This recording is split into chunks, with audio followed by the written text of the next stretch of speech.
Olá, queridos! Estamos de volta com a nossa série do Bíblia Aberta. Estamos trabalhando aqui a série Parábolas. Nós vamos já compartilhar a nossa tela para fazer a exposição. Nós temos então, dando sequência à nossa série Parábolas, como nós demos um intervalo, e essa série ela está já na tela 05, na aula 05, nós vamos então dar uma retornada aqui para que a gente possa contextualizar melhor para quem está começando agora nessa série. Porém, eu quero incentivar você a ver todos os vídeos dessa série, também do Bíblia Aberta, quando começou lá na nossa aula 01, pois são conteúdos assim que são vão assim vai agregar conhecimento do outro para que a gente chegue numa exegese, numa interpretação maravilhosa e abrangente da Bíblia Sagrada. Então nós vamos então começar essa série novamente e vamos revisar o conceito de parábola que nós já demos lá atrás, mas pelo intervalo eu achei prudente fazer essa revisão. Então, uma parábola é um tipo de narração curta e fictícia que usa uma história simples e familiar para ensinar uma verdade mais profunda. É uma história imaginária sobre eventos da vida cotidiana. Você vê que Jesus pega ali elementos que os seus ouvintes estão acostumados: colheitas, viagens, família, qualquer um desses eventos cotidianos é feito então essas parábolas. Caracteriza-se pela comparação, e daí a palavra grega parabolé, que significa pôr ao lado ou comparar. O objetivo é usar algo conhecido, a história, para iluminar algo desconhecido ou menos óbvio, que é a lição espiritual ou moral que a gente pega então nesse gancho final. Nem sempre as parábolas têm um final conclusivo, mas é para pensar-se sobre ela, né? Quando a gente raciocina, contextualiza, vê o que aquela parábola está querendo nos dizer e nós então depreendemos bastante coisa. Por isso também é importante nós fazermos um contexto, nós não tirarmos um texto de um macro contexto maior por conta de não trazer interpretações erradas àquele texto. Então, nós vamos hoje falar sobre a parábola dos talentos. Ela é bastante polêmica em algumas elucubrações e outras dissertações que fazem aí nos vídeos a respeito da mesma. Tem coisas excelentes e tem coisas que carecem de uma maior interpretação exegética responsável com relação ao texto em si. Porém, obviamente, existem pessoas assim maravilhosas na internet falando sobre esse texto. Muitos analisam a parábola comparando o seu teor com Lucas 19, que tem a parábola das 10 minas. Também tem outros paralelos que fazem a parábola, essas correlações com a parábola do servo infiel. Nós não vamos aumentar aqui essa exposição por conta dessas duas parábolas, mas nós temos que dizer que existem correlações e similaridades. Então vamos lá, verso 14, já vamos lê-lo e vamos então ver algumas palavrinhas para entender melhor.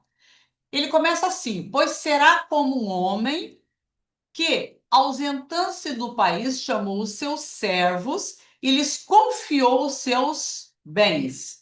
Está lá no primeiro verso. Então, já quero destacar aqui. Esse trecho, pois será como um homem, no grego fica hosper anthropos. E esse hosper é um advérbio que ele está ali não por acaso, mas ele faz um link que te dá a entender que existe uma continuidade com o texto anterior. O que é o texto anterior? Se você pegar a Bíblia, você está de Bíblia aberta aí, lá temos a parábola das 10 virgens, é logo antes da parábola dos talentos. O que essas parábolas têm em comum? Se você for desencadeando esses textos e fazendo um link, uma unindo a outra, você vai ver que são parábolas que Jesus estava falando, dissertando sobre elas a respeito do reino de Deus. Então, aqui nós temos uma primeira pista para que a gente não interprete de maneira errada. Então, tem esse link que se faz com as parábolas dentro de um contexto maior das palavras ditas de maneira oral por Jesus e que ele faz então toda esses textos subsequentes a respeito do reino de Deus. Então, servos, essa tradução aqui que eu estou usando, a revista e atualizada, ela é boa, mas algumas palavras eu prefiro usar ela bem de maneira bem formal. Por exemplo, servos aqui poderia dar a entender até um servo, um empregado, né, de carteira assinada, vamos contextualizar. Mas aqui ele é escravo mesmo. Naquela época existiam escravos que eram assim mais de confiança dos seus donos. E eles realmente eles tinham alguns cargos que eles preenchiam que eram mais de confiança dos seus senhores, mas não deixa de ser um escravo. E lhes confiou, essa palavra confiou, paredoquem, é a palavra de confiar mesmo. Ele confiou a eles os seus bens. Então, eram servos, eram escravos que eram dignos de confiança daquele senhor para estar entregando bens em suas mãos. Note que o senhor da história não disse quando voltaria.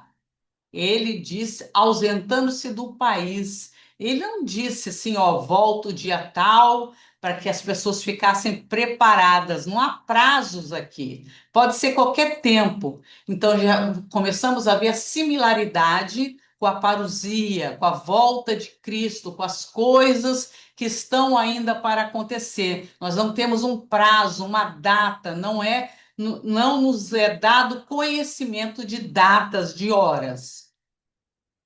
O verso 15 diz: a um deu 5 talentos, a outro 2 e a outro 1, a cada um segundo a sua própria capacidade, e então partiu. Foi, sem prazo para voltar. Então vamos a essa palavra talento, talanta. Nós podemos interpretar ela como dons e talentos, como a maioria das pessoas faz? Olha, nós vamos dissecar isso melhor, porém, nós temos que ver agora literalmente. O que é a palavra no grego? É uma medida de peso, unidade monetária, geralmente, mas o valor muda. Tem gente que fala assim, não, vale X. Não é errado porque está se referindo a uma certa região. Ah, vale Y. Também não é errado, porque dependendo do tempo ali, do século, da região que aquela pessoa está, aquela unidade, aquele peso monetário pode ter um valor ou outro, mas é um peso, um valor monetário. Então, nós vimos aqui que ele deu um peso de 5 talentos, um valor de 5 a um, deu 2 a outro, e a um terceiro ele deu 1 talento apenas. Aí você fala, poderíamos pensar assim, né? Mas por que essa discriminação de dar 5, 2 e 1? Ali, aquele senhor daqueles escravos, daqueles servos, sabia o que cada um deles poderia ser capaz de dar, de ter capacidade para gerir aquele recurso. Então, nós temos que ver que ele deu segundo a sua própria capacidade. Ele não deu mais nem menos do que a capacidade de cada um ali. Ele sabia que o de 5 talentos tinha capacidade para gerir, o de 2 tinha capacidade para gerir e o de 1 também tinha capacidade para gerir. Então, nós temos que entender que não tem nada a mais, nem a menos, nem discriminação. Aqui trata-se da capacidade de gerir de cada um.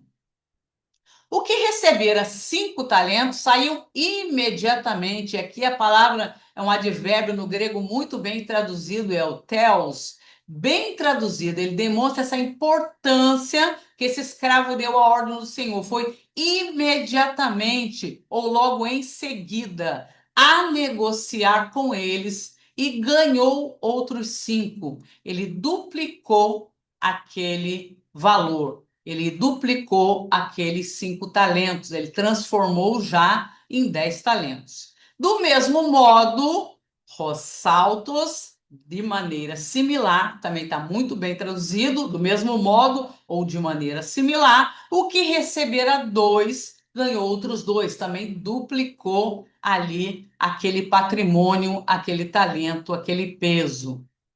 Mas o que recebera 1, saindo, abriu uma cova, escondeu o dinheiro do seu senhor.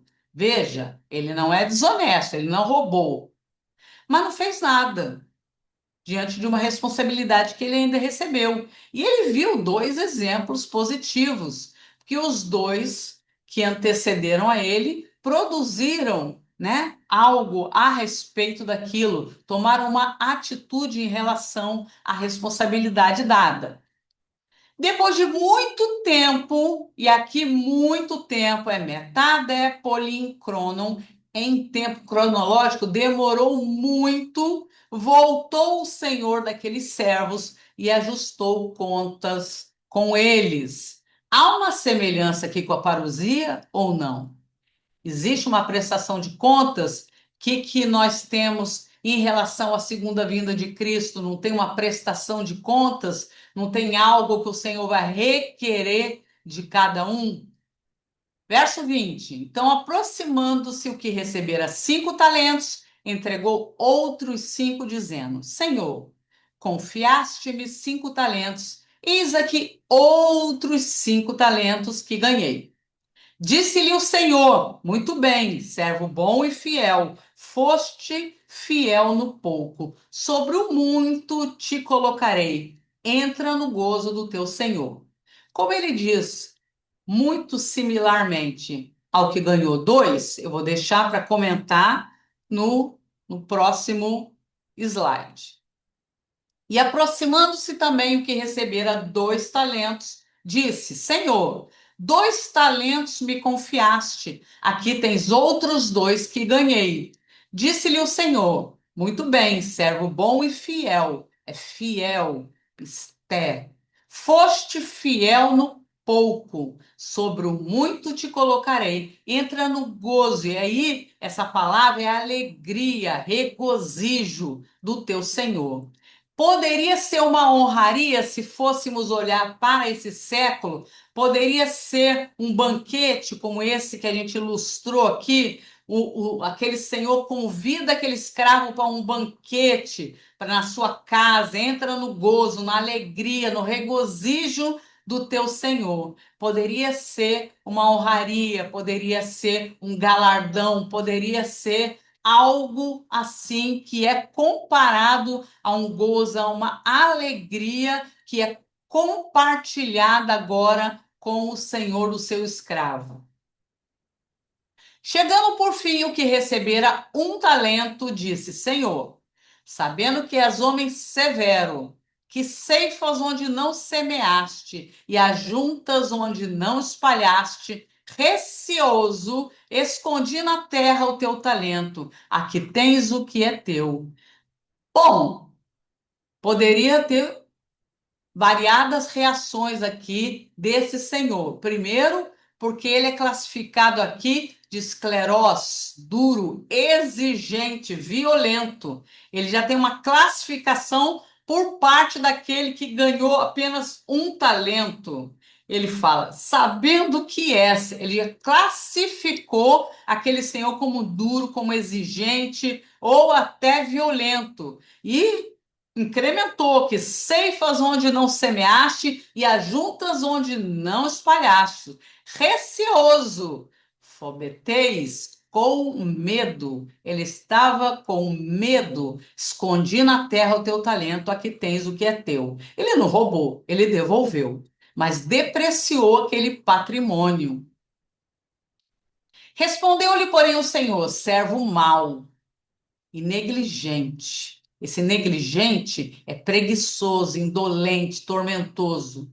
Sabias que ceifo onde não semeei e ajunto onde não espalhei? É uma pergunta, mas é uma pergunta que ele faz que pode ser uma ironia ou pode ser apenas uma pergunta retórica. De qualquer maneira, se o escravo tinha essa hipótese, por que ele não tomou uma atitude? Né? Ele poderia pensar: se esse senhor é tão duro mesmo, pode me castigar se eu não fizer esse talento crescer. Cumpria, portanto, que entregasses o meu dinheiro. Aí ele fala dinheiro, ele não usa mais a palavra talento, ele usa dinheiro, arguriá, prata, dinheiro, moeda ou dracma, aos banqueiros, e é banqueiros mesmo. Você fala, ué, mas nesse tempo existia, demandaria um pouquinho mais de tempo, mas eu vou ter aqui banqueiro público ou privado. E a palavra no grego trapezitais. E existe realmente essa figura desse banqueiro, que ele pode ser tanto de uma figura pública como alguém privado que tem lá uma mesinha de negócio no meio da rua, vamos dizer assim. E eu, ao voltar, receberia com juros o que é meu. Então, ele poderia ter descansado pelo menos nesse tópico. Ele poderia ter entregue o dinheiro para alguém, né, para um banqueiro, e com juros, pelo menos, não teria o patrimônio se diminuído.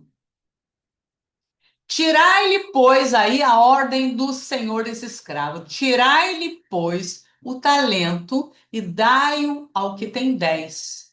Porque ele viu que aquela situação do que tem 10, ele tem como gerir mais um talento, porque ele deu conta daqueles 5, duplicou, então ele deu ao que tem 10. E diz ainda, porque a todo que tem se lhe dará e terá em abundância, mas ao que não tem, até o que tem lhe será tirado. E o servo inútil, assim, é classificado exatamente, a palavra em grego é essa, e o servo inútil, lançai-o para fora nas trevas, ali haverá choro e ranger de dentes. Muito similar essas palavras e essa performance com a situação de quem vai para o céu, entrar no gozo do Senhor, como vimos nos slides anteriores, e aqui o servo inútil lançado nas trevas, é trevas mesmo, essa palavra está muito bem traduzida, então lançado nas trevas. Podemos depreender que aqueles que entraram no gozo poderiam ter ido para o céu, uma vez que Jesus, lá no início, está falando sobre o reino dos céus. E que o servo inútil foi, então, lançado nas trevas, no abismo, no inferno. Podemos depreender isso. Mas eu cheguei aqui na penúltima tela, antepenúltima tela, e quero refletir sobre algumas coisas rapidamente. O reino de Deus, o Senhor se ausenta. Vamos colocar esse Senhor Jesus no lugar dele na parábola. Avisa que voltará, não fala da data. É a segunda vinda, a parousia, a vinda de Cristo. Entrega talentos para quem? Para a igreja, para os seus. Nem todos produzem. Ele volta e tem o final da prestação de contas, e quem vai entrar no gozo do Senhor e quem vai para as trevas, o final, o fechamento da parousia. Então, mais uma vez, quando a gente olha para o texto e vê qual é o macro contexto, nós estamos vendo que ele está falando do reino de Deus. Afinal, não é quanto ganhou cada um que trata a parábola, não tem importância. Não se trata de ganhar, mas de ser produtivo, fiel. Você vê a classificação de fiel. Esperar, sim, essa segunda via, sendo alguém que multiplique, entre aspas, eu coloquei os talentos para uso a favor do reino de Deus, independente de quanto demore a volta do Senhor. E para finalizar, se trata do reino, da parousia, da recompensa e também o exemplo da indolência, que não devemos seguir. comodidade de arranjar desculpas para não ser ativo para o reino. O senhor da parábola não era duro, como o último escravo disse, porque se fosse, ele não teria dado os benefícios e as honras para os que produziram. Poderia ter apenas os elogiado, mas houve galardão, entra no gozo do seu Senhor. Não esquecendo que deu a cada um o que eles poderiam lhe dar. Então, nada de mais, nem de menos. E aquele que tinha um, ele tinha condição de multiplicar, mas ele preferiu a indolência, a comodidade, o medo. Ele preferiu arranjar desculpas, dizendo que o Senhor dele era assim, era assado, e de qualquer forma arrumou uma maneira de lidar com a sua própria indolência, sua preguiça, sua comodidade e sua vontade, que era zero, de fazer alguma coisa a esse respeito.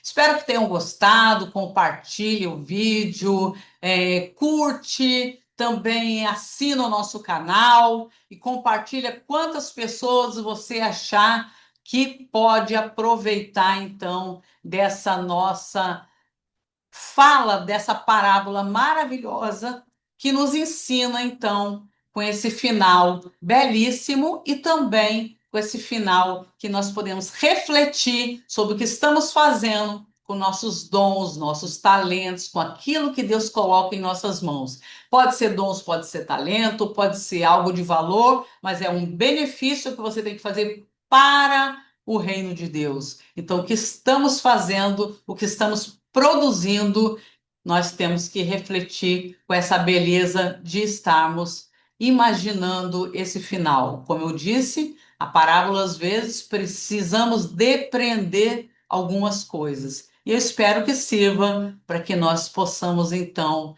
estar sendo fiéis e produtivos no reino de Deus. Até a próxima, querendo Deus.